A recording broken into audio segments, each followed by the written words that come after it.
Okay. Hello, Sujoy. Welcome to this talk about your candidacy in the Millburn Township and to get to know you better. Thank you for taking the time, and we really appreciate you volunteering and participating in the city affairs. Let's get started. As we discuss, I'm going to give a quick introduction about you, and then we'll get to know you a little bit personally, as well as your views on some of the election issues. Fantastic. Thank you, You are Sandeep. you are a first generation American, came here to study like many other Americans.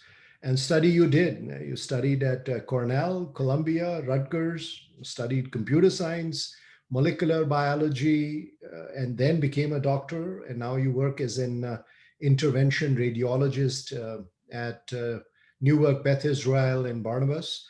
You've been recognized as a top doctor for last 2 years, and you live in Millburn Short Hills for last 5 years with Aditi, your wife, and your two children who go to Millburn Public Schools.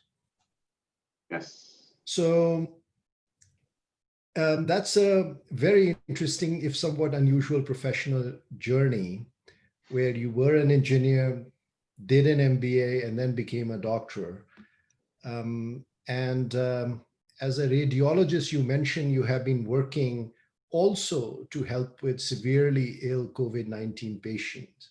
Yes. How has this pandemic shaped you as a doctor and as a person?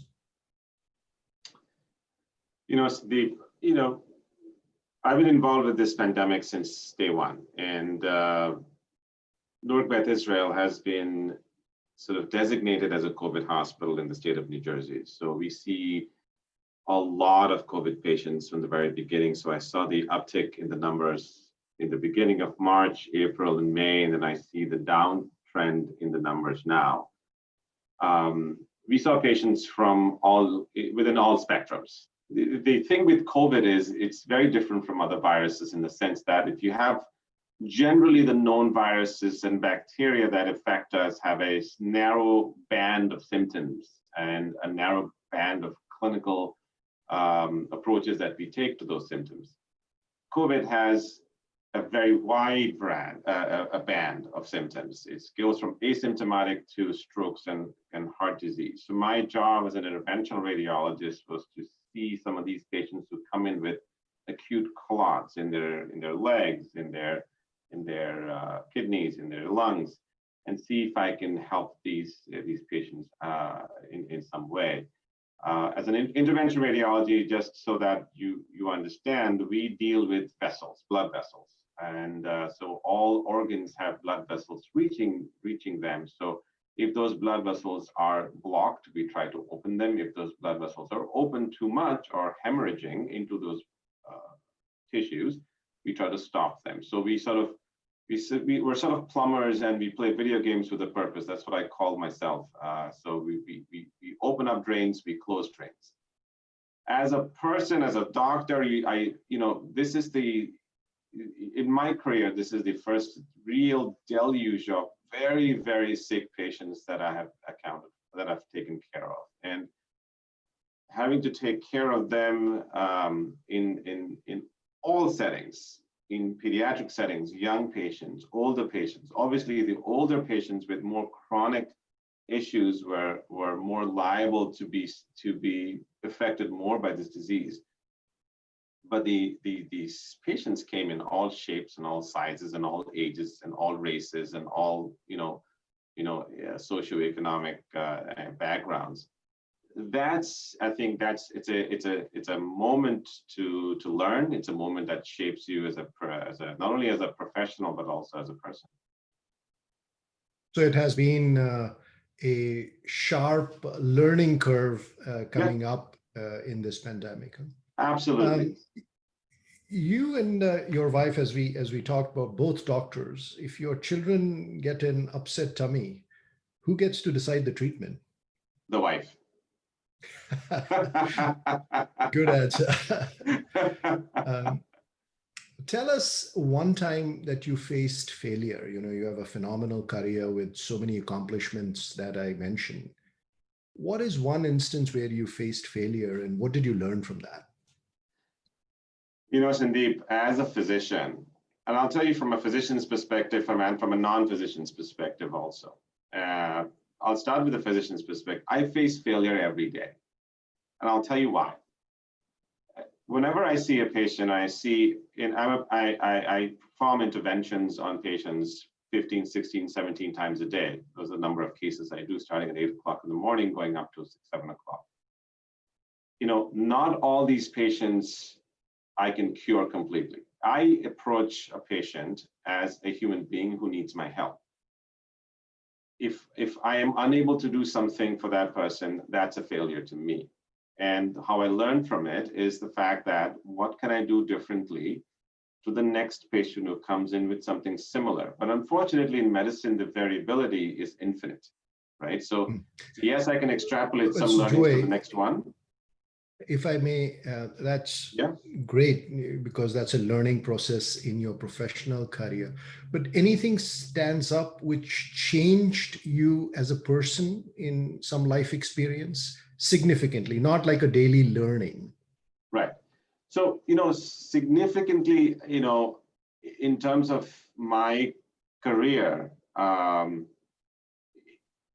a not when I started after college in medical school, you go in this country after college, as you know. During college time, as I was preparing for medicine, towards the end, I didn't perform that well in certain areas, and I wanted to sort of explore other areas, and hence I went into areas that I thought were more interesting at that time. That sort of came back to me a few years later. So no, not so much of a failure, but sort of a circuitous route. And that was a big learning thing for me in terms of really understanding what I wanted in life, and what I should do to achieve it.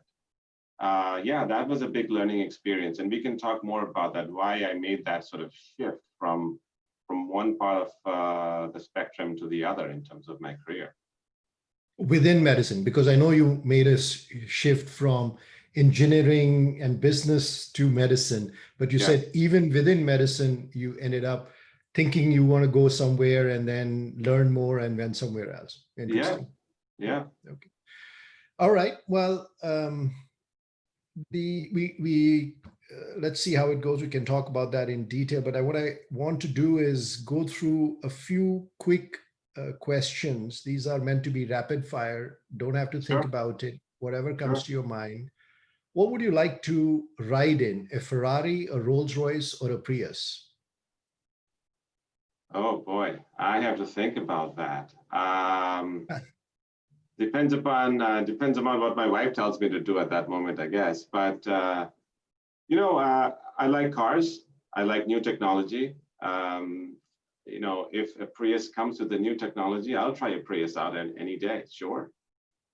Okay. All right. Well, could be Tesla if it's an electrical. That's true too. But yes. Beer or Bordeaux? Oh, I have a weak spot for wine. I will go for a Bordeaux any day. What's the best gift you've ever received? Oh boy. Geez. The best gift I ever received. You know what? In 8th grade, I used to do a lot of quizzing in India. And in 8th grade, one of my teachers came to me and said, I want you to join the quiz team. Mm-hmm. And I didn't have to apply for it. I didn't have to buy for it. I didn't have to compete for it. He said, I think you'll be good. And I think that sort of started the journey towards more inquisitiveness or more intellectual curiosity. I think that was one of the best gifts that I received from one of my teachers. That's an unusually vivid memory you have of something interesting. Yes. Favorite comfort food? Oh, I'm a Bengali. Dal and rice. Not chingri dab or something like that? No, too exotic. I just need dal and rice. Okay. Well, that's about you as a person. Let's talk about Sujoy, the candidate. Sure. And before I dive into it, what I want to do is give a little background to people who may be watching this. You're a candidate for the Township Committee in Melbourne. Township Committee is made of 5 members, one of Yes. which is elected as the mayor of the town. Yes. It has a staggered election schedule. So 2 seats are open this year. Yes. And there are 4 candidates, 2 on the Democratic ticket and 2 on the Republican ticket.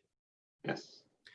Um, you are on the Republican ticket, Yes. and this town voted 75% Democratic in 2016 election. Yes. What do you say to people who want to vote down the party line? Uh, Very simple. Get to know me. Get to know the person that I am. Get to know the issues that I can bring some common sense solutions to. It's not about party lines in a very local small town elections like us. If you get to know me, you'll see that I'm moderate, I'm centrist, I'm reasonable, and I'd love to bring reasonable solutions to problems that our town faces. And there are some significant issues that our town is facing right now. And if you get to know me, you'll understand that I will not vote or I will not side with a certain party, whatever party I'm standing for, the Democrats or Republicans. It's about what's good for the town. And the reason is I have zero conflict of interest with this town. I am doing this because I feel that this is an education process for me. As you know, I like to study. And for me to get involved with the town is the only way that I can educate myself. So that's what I would say to the person who says, I will vote on So party you want lines. people to get to know you as a person, not as a Republican ticket holder. But some people would say, since you are on the ticket, Mhm. presumably you agree with some policies. And in the current situation, the current president has defined the conservative agenda in very stark terms. Some Right, people love him for that, and many people right, don't. right. Um, how would you say they should see you separate from what the current Republican Party agenda is? Are there a few things that you do not agree with? Well, of course. I mean, listen, look, I mean, this is not a black and white situation, right? Nothing is a black and white situation. If you ask anybody who supports a particular party, will that person agree with every single doctrine or policy that party has posted? No. There'll be some things you agree with, some things you don't. And the same thing applies to me, just like any other person. I happen to be a Republican. I'm a registered Republican. I do align myself with certain policies that the Republicans represent. And I happen to align with certain policies. I happen to not align with certain policies that they claim to represent also. So again, it boils down to who I am, what I Would stand you for in care to specific mention issues. a couple that you don't agree with? Yeah, I don't agree with the a very strict social conservatism of the Republican Party. I mean, I'm very socially liberal. I'm very inclusive. I think inclusion is the right thing to do, and not only for as a human being and as a person and a person who is part of a community, but I think inclusiveness is good for overall capitalism. If I want to hire somebody, I would hire the person who is best suited for my business, not because it's red, white, black, green, or brown. It makes no difference to me. It's meritorious, and that's how it should be. So, So you, you know, so you are a registered Republican. I am. What part of the agenda of Republican Party do you like? Is it the fiscal conservatism that? I like the fiscal conservatism. I like the fact that they are for smaller government. I like the fact that they propose self-responsibility amongst citizens and community members. I like the fact that there is the overreach of government is looked down upon. So those are the kind of things that I'm very well for. Um, you know, I, listen, I'm not a politician, so I can't give I can't give you answers which have been sort of laced or nuanced with certain.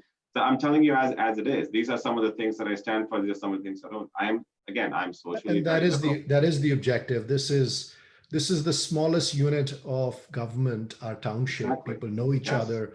We got to be able to have an honest conversation and get to know each other and say Yeah. this is the person we think should be handling and making Yeah. decisions.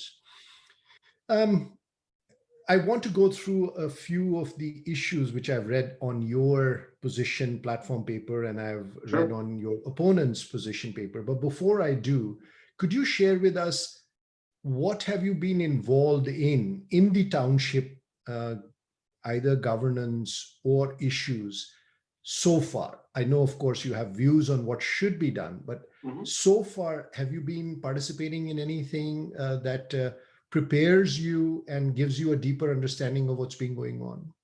Right. So for the last 8 months or so, I've been participating in the township committee meetings. That's number one. It sort of gives me an idea about what goes on, the inner workings of the government, not so much the deeper workings, but the sort of the inner workings and how it works. So, I've been involved along with a lot of other community members with the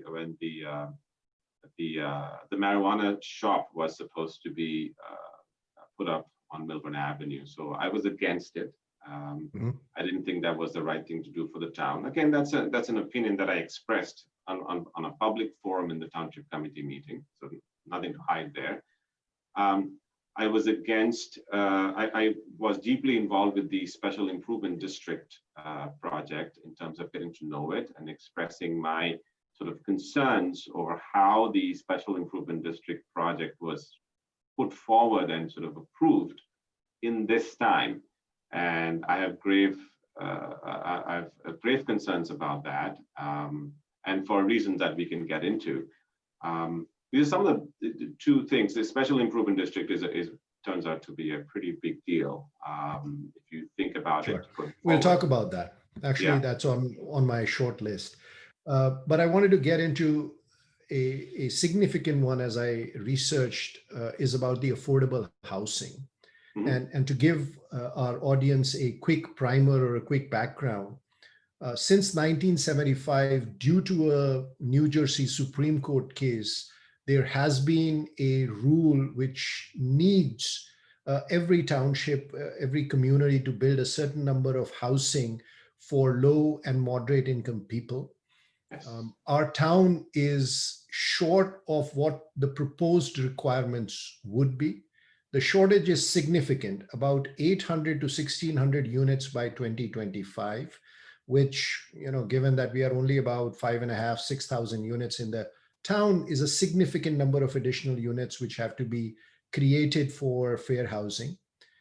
If somebody may ask what's the issue that's required, the issue is if the township does not meet the requirement, then any private developer can go to the court, propose a rezoning, and develop high density housing units, some of which about 80% they can sell at market rate, 20% they probably have to sell for the low and moderate income.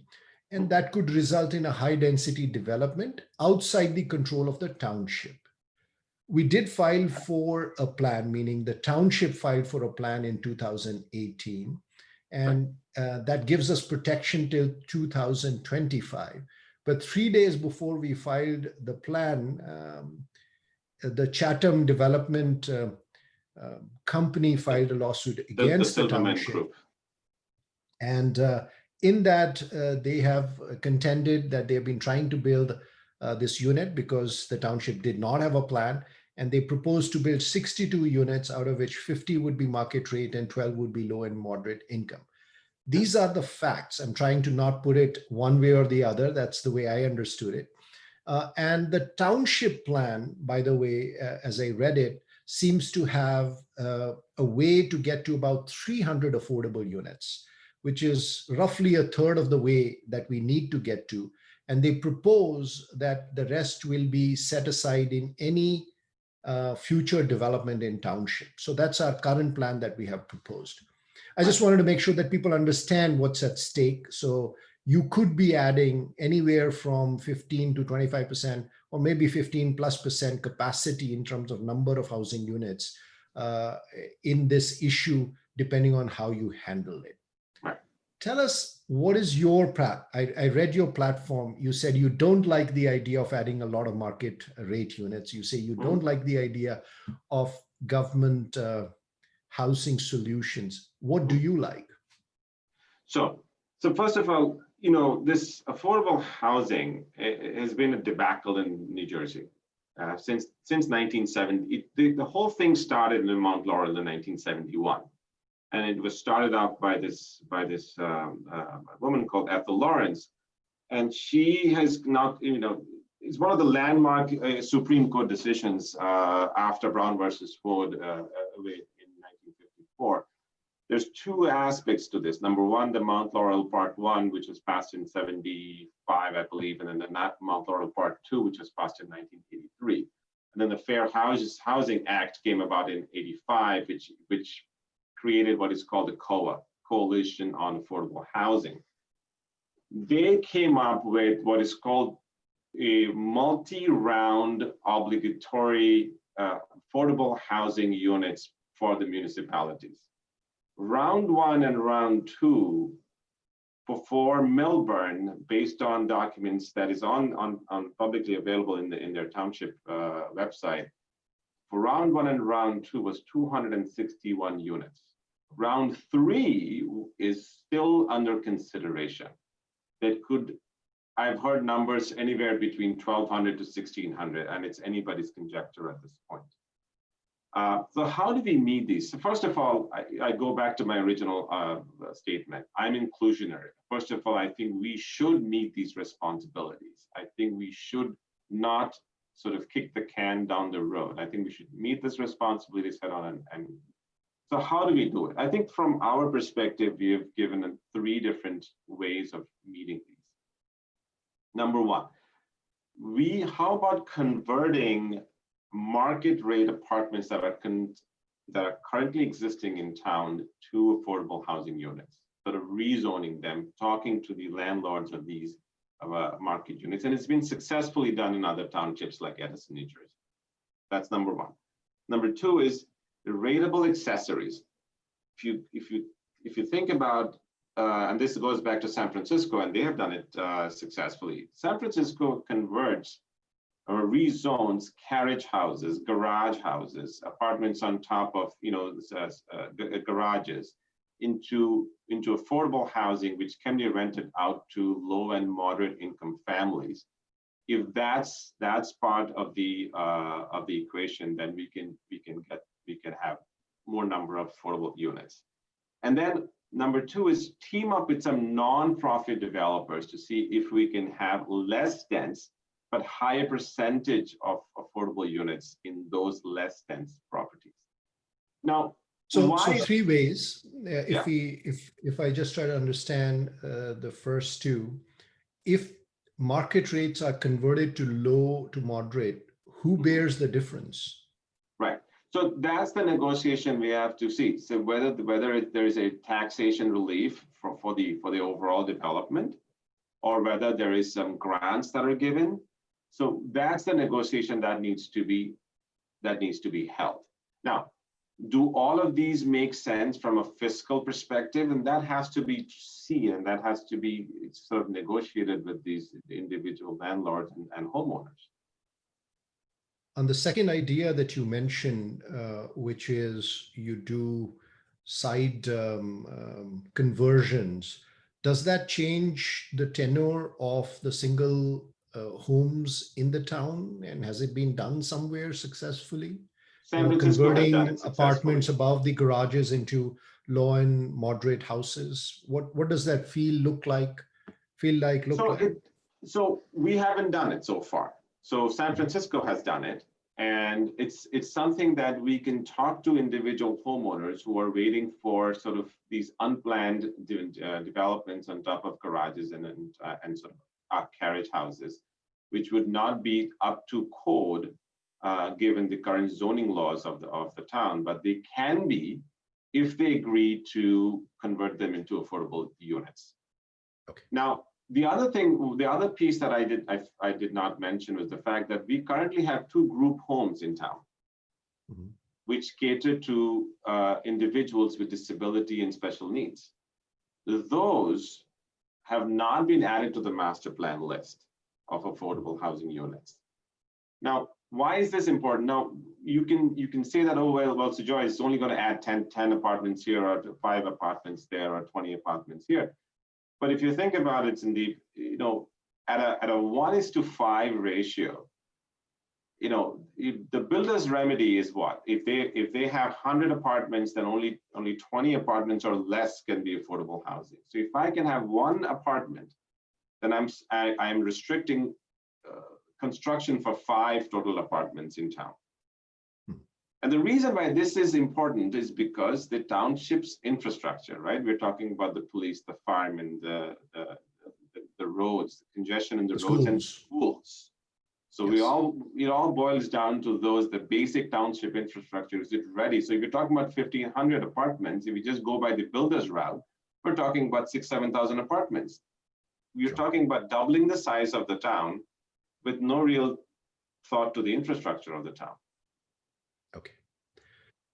Let's go to the second issue, which you mentioned. You spent a fair bit of time in this SID, as it's called. Again, Right. to give some background, this is a special incentive or business district incentive program. Summit, Livingston, Maplewood, several other towns nearby have some version of it. Right. It is primarily meant to do beautification, signage, and most importantly, it looks like to hire a full-time executive director whose job it is to promote the business activity in the downtown business areas. Right. The current plan calls for township to pay for this cost, which, as best as I could tell, is at $206,000 a year. And then in 2022 onwards, levy an average of $625 per year charge on an average business in town. Democrats supposedly support it, want it, and there has actually been some action. I was reading the news about the controversy on the meetings that have been going on. In a town, Sujoy, with a $60 million budget, why is $206,000 the most important financial issue we are talking about? And why do you oppose it so much? Okay. So the opposition comes from a couple of perspectives. Number one is the SID is nothing new. The SID, or the Special Improvement District. The Special Improvement District and the independent, quote unquote, corporation has existed since 1992. The Downtown Development Corporation was actually dissolved in 2018 in December because of multiple reasons. At the end of the day, it was deemed that this was not working out, so it was dissolved. The Special Improvement District over the last, I guess, 2 years was sort of a defunct entity. What has happened in the last 6 months, indeed, is the Special Improvement District has been now expanded from just being in downtown to the Upper Milburn area, to the Morris Turnpike area, and so they sort of included a larger set. But if you look at the ordinance, and if you compare the ordinance from 1992 to 2000 to 2020, it's almost verbatim. The idea is, if you are doing a special improvement district, and if you're sort of rethinking this process all over again, because clearly it was sort of dissolved 2 years ago, but if you're resurrecting it with the same kind of principles and same kind of strategy, why are we doing it again? So that's number one. There has been no feasibility study to see what needs to be done that will be addressed by the Downtown Development Corporation. Number two. Number three is there is almost no buy-in from the business owners themselves. In fact, there is a list of close to 40 business owners who have actively opposed this, who feel that this is not the right time for the Special Improvement District, and the way it's been pushed forward this quickly is not the right thing to do. Number four is the steering committee, which is sort of a quote unquote independent body which will guide the special improvement district to do certain things to enhance the business processes or to enhance the businesses of downtown, is being hand selected by a very few members of the township committee. This opens a Pandora's box towards favoritism, towards having certain areas favored over the others, and all of this is sort of downtown centric. It doesn't include the Upper Melbourne area, which is where Kunthai is, where Enzo's is, and where Tilly's used to be, Tile and Stone is. It doesn't include all of these areas proportionately. So the thought to answer to your question is, it's the way it's been sort of put forward. It's who is putting this forward, and it's been put forward without a sense of strategy or buy-in from the business owners. So coming back to the two questions I asked, one, is there something else that you'd want to do? As I said, it's a nearly $60 million budget. Yeah. Do you see are there other fiscal ideas that you want to put there? And if you were not to spend this $206,000, where would you put it? Would you give it back in lower taxes, or what would you do? Yeah. So, well, that's definitely one option is lower taxes. Number two is, if I have to do this, I would basically do a feasibility study, understand what is leading to the emptiness of our businesses downtown.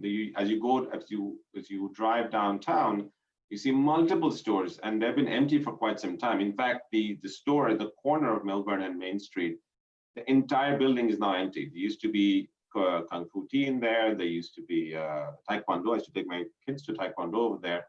The entire building is empty now. There's nothing there. There used to be a interior decor. So the question is why? The question is it high rents? Is it construction issues? Is it structural issues? Is it parking? So these are some of the things that I would spend that money first to figure out what the issue is and see if SID in and itself, it's not a bad idea. We're not opposing the SID in itself. It's the question of what that SID will do, which is different from what it did for 18 years. And how do we make it more effective? Got it. The last issue I wanted to pick up on is the social divide. And that's not just a community issue, it's a national issue. Yes. We have seen very sharply drawn battle lines across the country. Some people would say Blue Lives Matter in itself is a chilling example or reflection of racial hatred and bias. Others see it as an expression saying police lives are endangered as well. And the blame is not only on one side. Reasonable people on both sides get highly emotionally charged when discussing this, and friendships have been lost. How would you help this community navigate this specific issue or the general sense of political divide that we see because of the divergence in the views that people seem to hold right now?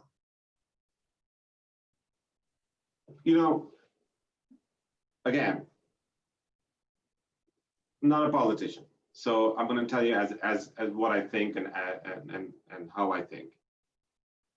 Discrimination in any form, whether it's political, whether it's gender, whether it's race, whether it's whatever, is bad. It's no question about that. Now, I think that's universally accepted. I don't think anybody will go against that. I think that the people need to really educate themselves on these certain sort of divisive issues, whether it's Blue Lives Matter, whether it's Black Lives Matter, whether it's the LGBTQ issues, whether it's Republicans, whether it's Democrats, whether the issues that they stand for. Where do these originate? I think, let's take the example of the Blue Lives Matter. For me, and I consider myself to a certain extent a uniformed personnel. And so for me, I think police and firemen, they put their lives on the line every single day, more so than me. Yes, I worked with COVID patients, I helped with COVID patients, and I brought them back at home. And I also have aging parents, and I also have young kids. But these guys and these men and women, they risk their lives every single day, every single night, while we can get a good night's sleep. My support is to yes, are there bad doctors? Of course there are bad doctors. Are there bad cops? Of course there are bad cops. But the divisiveness comes when you do a generalization of, let's say, a few doctors who were part of the opioid crisis. Okay, every doctor who manages pain is a bad doctor now. That's just not true, right? Every doctor doesn't carve their names on somebody's uterus or somebody's stomach when they are doing an operation. We've heard stories about that. As you know, you probably have heard stories like that. But not every surgeon is bad.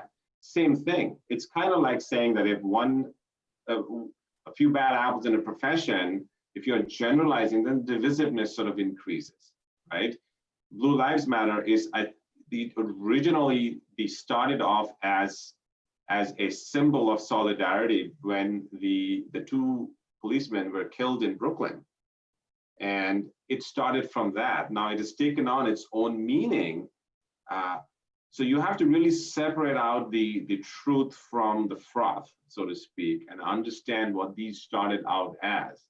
And understand, do these still continue with the original intention of these sort of symbols?